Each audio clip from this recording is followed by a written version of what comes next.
Hi there, I'm Claire Cook and I'm part of the team here at Mobilise.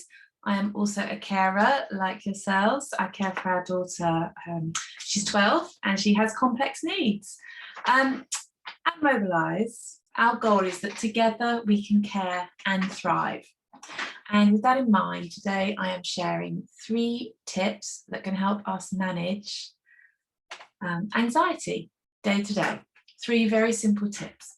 Tip 1, pause and notice how we are feeling, where we are feeling it in our body, how it's manifesting itself physically. Perhaps if we have some anxiety, perhaps our breath is fast and shallow, our palms are sweaty, we all have different physical responses to our feelings. So just pause to notice.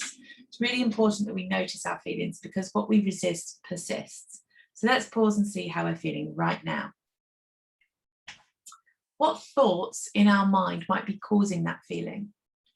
Perhaps it's worry about something that's coming up. Perhaps it's fear of the unknown. Can't quite put your finger on it, but you feel unsettled. If you can identify the very thing that's causing you to feel anxiety, that's really helpful. If you can't, we can work with that too. So what you'll notice is that we have a physical response in our body based on our thoughts and because our body believes our mind and what's going on in our mind. So the next stage in step 1 is to think about a feeling we would prefer to have right now. What would be helpful? Perhaps it's rested, perhaps it's calm, perhaps it's confident, perhaps it's just not this, whatever we have right now. And think about an activity or a memory or a person that gives you that feeling. So I love the feeling I have after I've done a bit of exercise, that endorphin rush. I love that. And that kind of fires me through the day in a really positive kind of way. So I would spend some time thinking about how I feel after I've been to the gym or after I've been for a run or a walk with a dog. I've had the sunshine on my face and I feel good. Because like I just said, our body responds to what we think is happening. So if we spend some time in our mind visualizing something more beneficial for ourselves, we will feel slowly and more strongly the more we practice this, the physical change in how we're feeling. That was tip 1. Tip 2, choose to let go of what we cannot control.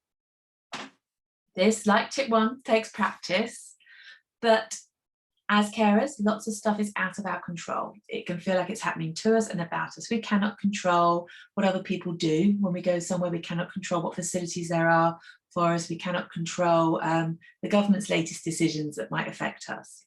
But we can spend our time worrying about them and anticipating them and feeling rubbish about them.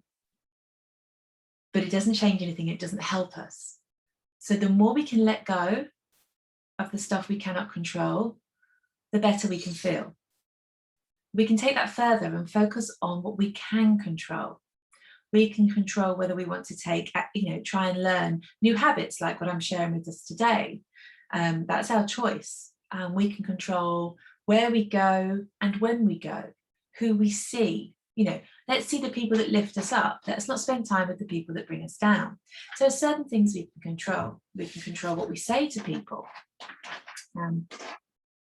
There is a lot we can control. And for me as a carer, that was a really big and helpful step to just focus on what was within my control. It was really empowering to say, actually, I'm not going to do that because it makes me feel rubbish. I'm going to do this instead.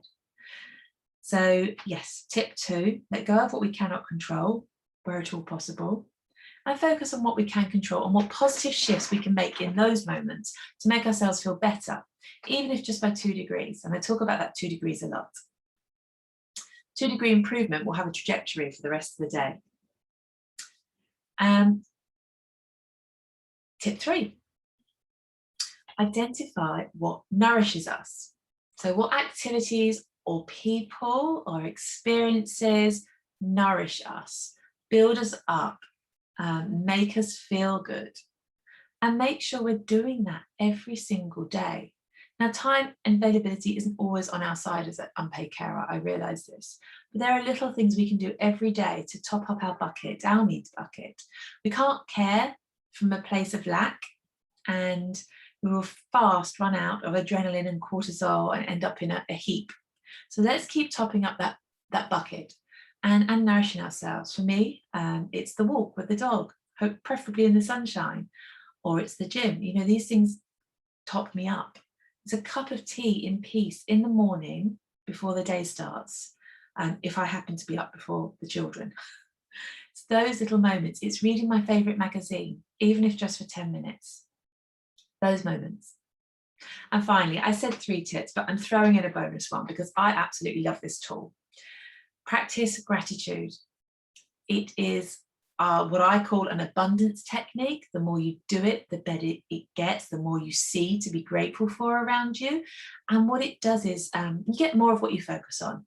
You must have heard that saying.